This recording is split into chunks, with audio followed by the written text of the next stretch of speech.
Well, it's great to be here, come up from the West Country, or from Cardiff where I live. So I feel a little bit in awe in the big city. My talk is really going to dovetail into what we just heard from a slightly different perspective. I'm basically an accountant, and what I'm going to do is tell you a little bit about a book that was a long time in the making, and I'll also tell you a little bit of the background of that. Effectively, I thought I spent a long time being an accountant. For those people who aren't accountants, then they probably think that for an accountant 2 and 2 makes 4. They don't actually appreciate the fact that the older joke is you ask an accountant, what is 2 and 2? And the accountant says, what would you like it to be? And so when you start going under the surface, then things aren't as straightforward as most people, probably not yourselves, would think. Accounting is all about judgment. And in judgment, then it means that there is creativity. And whereas in most fields creativity is a good thing, in accounting it's generally perceived to not be such a good thing. And so my, if you like, lifetime's work has been investigating this borderline between creative accounting and fraud. So what is the difference? Well, to be honest, it's only a fraud when a judge says it's a fraud. Until that point in time, it's creative accounting. And I'll be going through and I'll show you that the penalties aren't so great.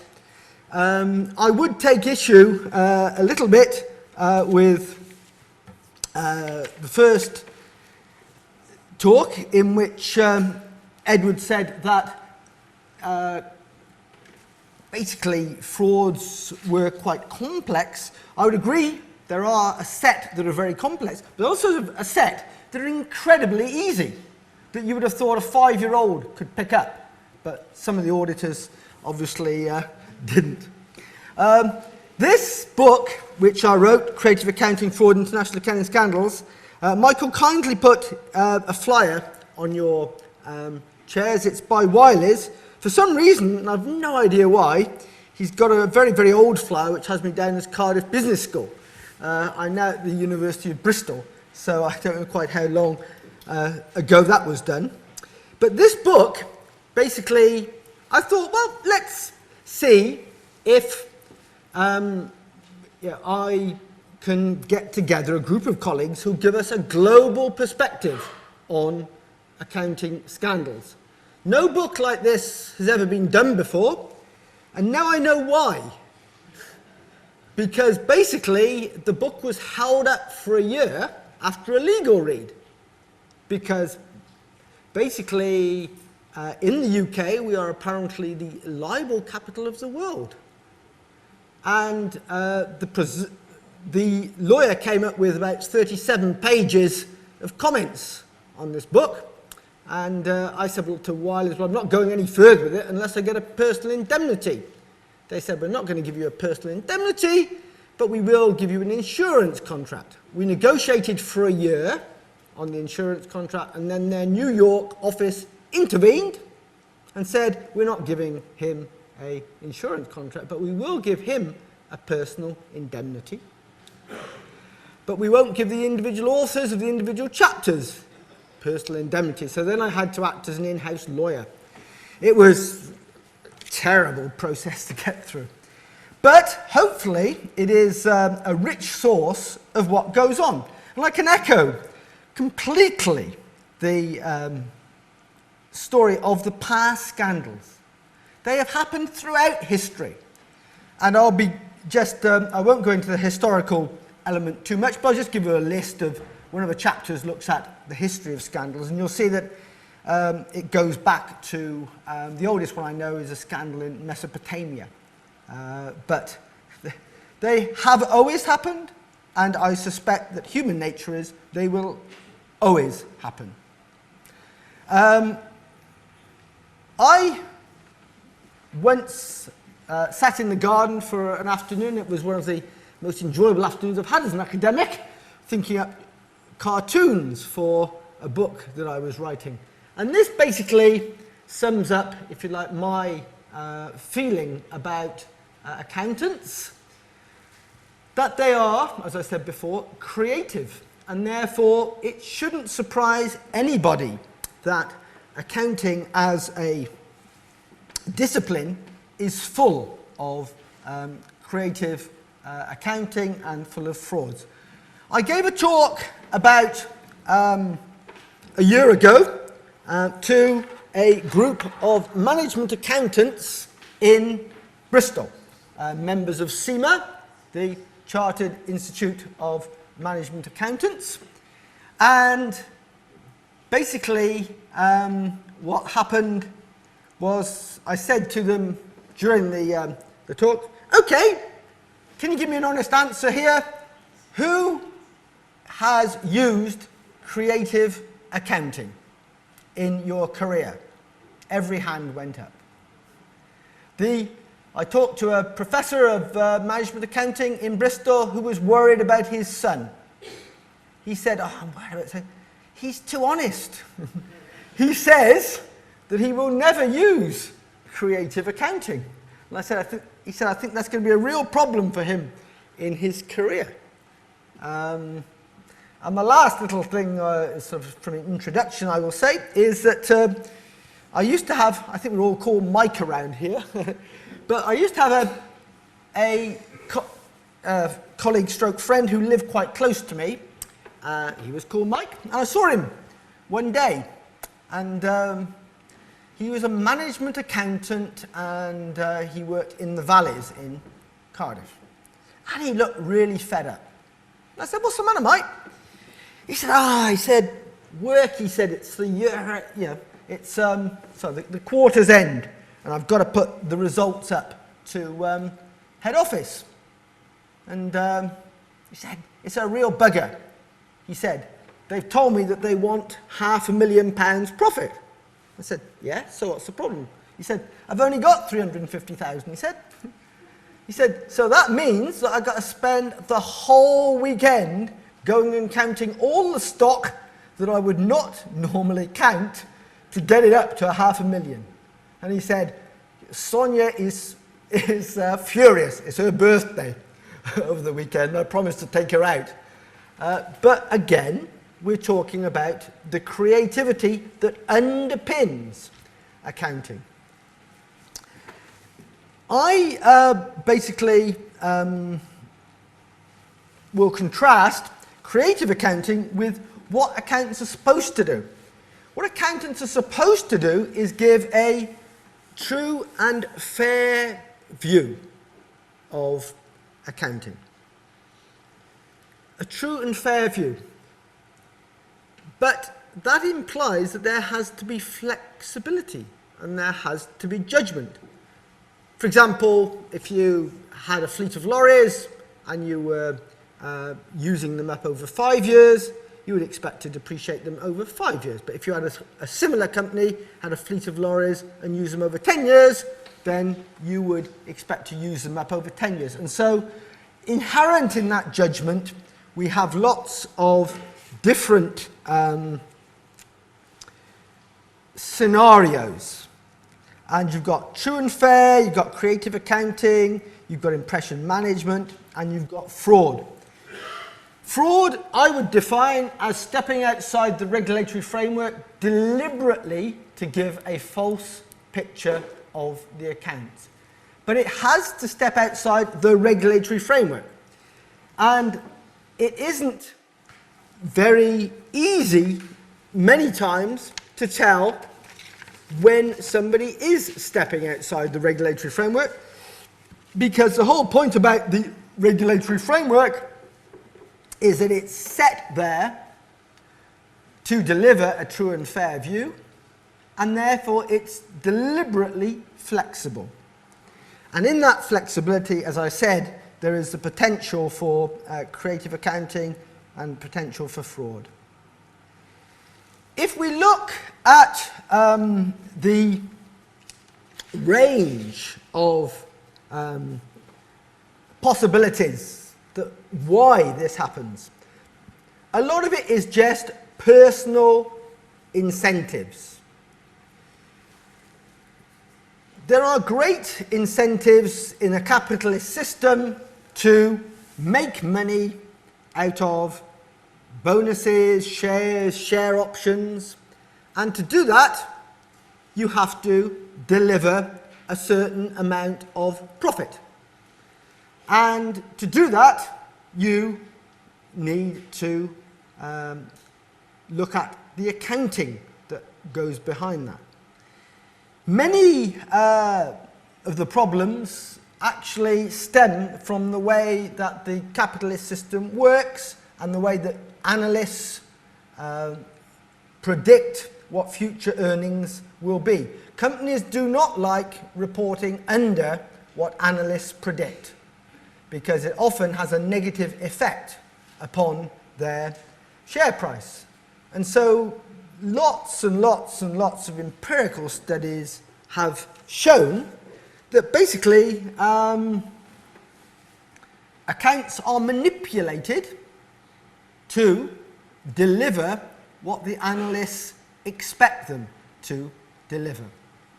And so there are if you look statistically at it, there are very, very few cases of small losses. There are many, many cases of small profits. If you're going to go for a loss, go for a big loss and get it all out of the way, and then you can get your profits back on track. One of the most common things that you find, and it's human nature, isn't it? What happened when the government, we had a change of government recently? Government came in and said, we knew the situation was bad, but we didn't know it was this bad. And now we've seen how bad it is. We've got to do this, this, and this. I'm not trying to make a political judgment here. I'm not saying that they would necessarily have not done this, this, and this anyway, but perhaps they wouldn't have done. Perhaps they're using it as a cover for doing what they would have done anyway. But similarly, if you get situations whereby you get companies coming in, new change of ownerships, they can often say, we knew the firm was not doing too well, but we didn't know it was doing this badly, and you dump, it's called big bath, you dump everything down, you reduce stock down, you reduce debtors down, and then that feeds through in subsequent years because when you sell the stock, when you sell the debtors, so when the debtors are realised, then you make more profit because you've written them down as a big bath. And underlying this is lots of different things. That was new management team there. Essentially, you can divide creative accounting, and remember, creative accounting blends into fraud, into 4 areas: increase income, decrease expenses, increase assets, decrease liabilities. A lot of these are very easy things to do. As I said, the simplest way to increase your profits in any one year is probably just to increase stock, because stock is valued, and every £1 million you increase your stock, you increase your profits by £1 million. It's as simple as that. There are lots of complexities, but there's also lots of simple things. Okay. Some of these have already been mentioned by Edward, and I'm obviously not going to go through them, but you saw, I think he mentioned things like railway scandals. Didn't mention City of Glasgow Bank, but there we have the banking theme again. In that particular case, there was unlimited liability, so you can imagine what damage that caused to the bank holders in Scotland. The earliest one that I have come across, and if anybody's got any older ones, that's fine, is the Cruciform Monument in Mesopotamia, 2nd millennium BC. Archaeologists, I believe, think that the inscription upon a monument was altered to increase it. So it basically said something like, I'll use today's money, every year the king shall pay £10 million to the temples. They think that it was probably £1 million and that they had enhanced it for their own purposes. But these scandals go through. My focus is basically on scandals in this book from about 1980. And I contacted my accounting network and I wrote to people in different countries, and basically everybody wrote back to me and said, yes, we'd love to write a chapter. I was a bit worried that they wouldn't want to write a chapter or there wouldn't be any scandals. And they always said, and which scandals would you like us to write about in our country? It wasn't a case of, even Sweden, it wasn't a case of, what scandals are we talking about here? The only people who weren't keen to join in were the Americans, because basically from the American academic perspective, it doesn't add much street cred if you get a chapter published in a book that's published in the UK. The French guy, and it was a bit annoying to find that one of the reviews of the book kept going on about how there ought to have been a chapter on France. Well, there should have been, but he didn't deliver. He was the only one who didn't deliver. And they all varied in their approach. The Dutch guy was so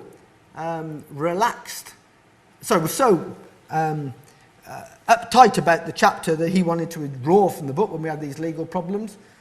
The Indian guy was so totally relaxed about it that we almost had to axe the chapter until there was a lovely scandal in which somebody, Satyam, confessed on television, which saves the Indian scandal. But basically he was just writing things like, I'm the rogue trader, but the guy had never actually gone to court, because in India you don't actually go to court. It's like 25 years and you're still waiting to go to court. But and the German guy basically kept saying, we can write whatever we want in Germany. He said, you can't in the UK. But he couldn't quite get that concept. But basically we've got loads of cases there. Picking up from what was said earlier by Edward again, China. The two countries with the most frauds that we found are China and the US. Now you can speculate why they are, and I would concur that that is still likely to, going forward, to happen. The reason, quite simply, from my understanding of it, is that the incentives are just so great in the US. They do have punitive legislation, but the incentives, so you can make so much money in the States that the incentives are there. And in China, because basically they are going down the market road, everything is going quite quickly, they've got very little regulation, everything's coming up, then that's why there's so much in China, because it's developing so fast. Those are the authors and countries, and how are we doing for time? 10 minutes left, yeah? So these are just 6 scandals that I picked out as illustrative. What is quite interesting is, well, to me anyway, is that we went into depth with 54 scandals. We know of about 200 scandals, and I think are listed at the back of the book. And originally we had maybe 300, but basically the lawyers came in and told us to take that one out, this one out, or whatever, so we had to trim them down. But everybody tends to have heard of WorldCom and Enron because it's out there.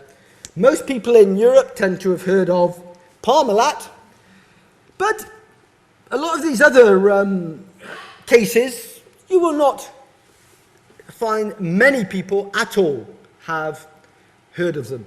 But in their own way, they are as important in their own countries as these scandals are. I just mentioned Enron and is for the US. In Australia, for example, the HIH, which was the second largest insurance company, collapsed in 2001. Insurance companies, like banks, appear to have a lot of trouble avoiding scandals. In this particular case, they did things like, I mentioned just, I'll point out this one, side letter.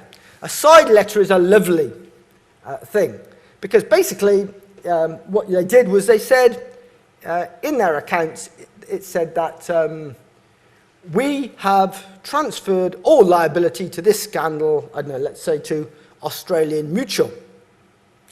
Australian Mutual wrote a letter back to them saying, we disagree with this interpretation. So what they do is on file, the file they show the auditors has this, that we have devolved all all liability to Australian Mutual, and they have agreed to bear any losses.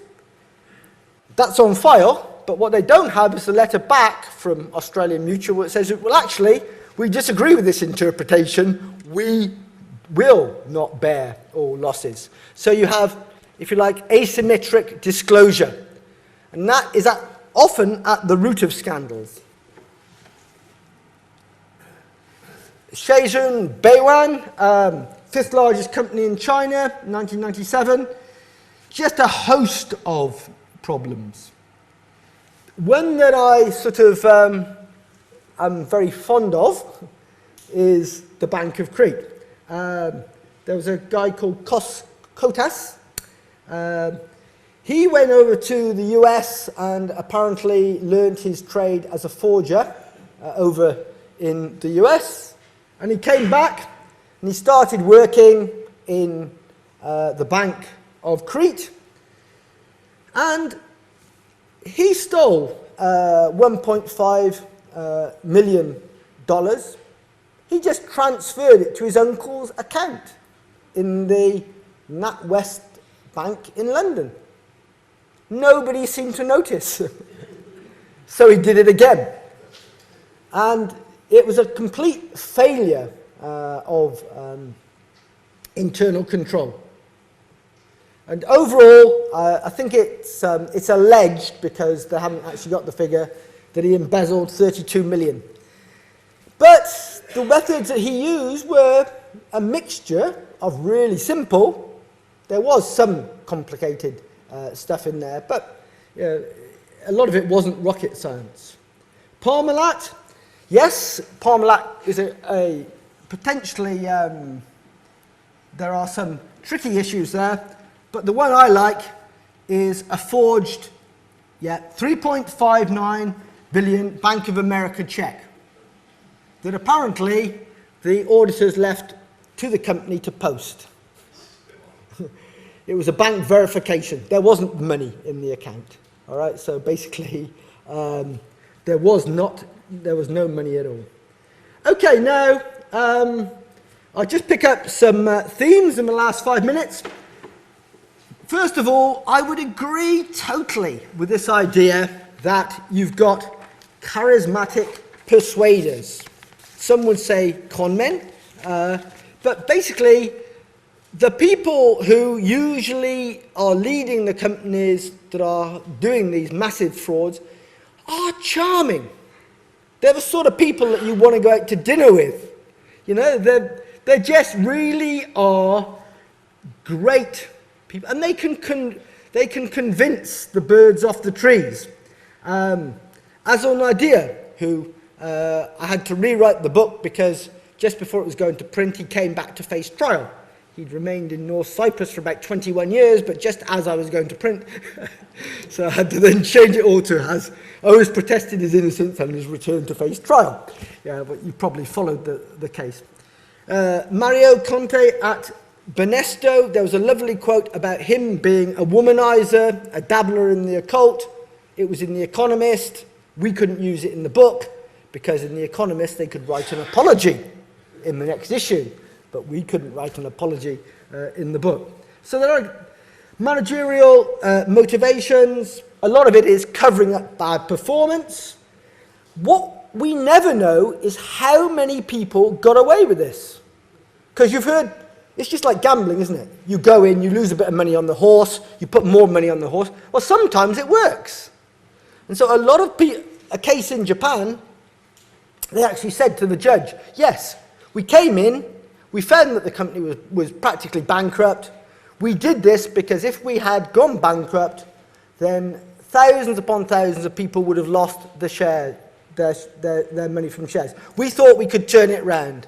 We're sorry, we were wrong. But what would you do if you faced that situation? Auditors fail, external auditors fail. Lots of short-term and long-term consequences. One thing I would echo, which is what Edward said, is what happens, a major scandal, politicians rush round like mad things, they produce new regulations.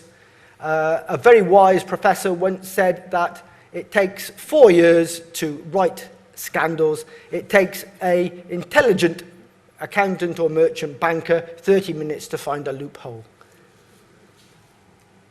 And there is a theoretical model to reduce creative accounting and fraud. One thing that I would say, because I'm just running out of time, is the penalties are remarkably light. If you actually analyse, I think we had some data from about 30 or 40 cases, even where there were major scandals which wrecked thousands of people's lives, you had the situation whereby somebody got 8 years jail sentence.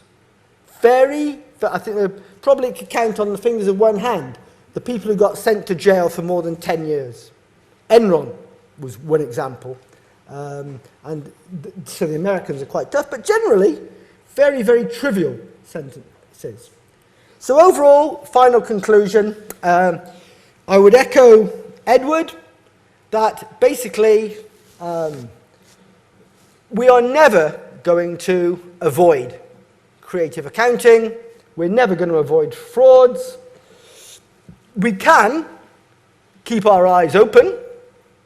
And I think it was just a very interesting thing. There will always be bubbles and there will always be scandals.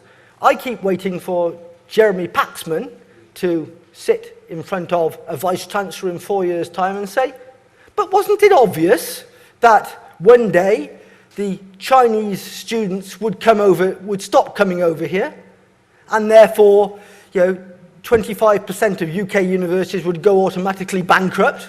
But wasn't it obvious? Isn't it just a bubble accident waiting to happen? But so wherever it is, whether it's in accounting, education, there are these bubbles. And all we can do is to keep our eyes open. Thank you very much.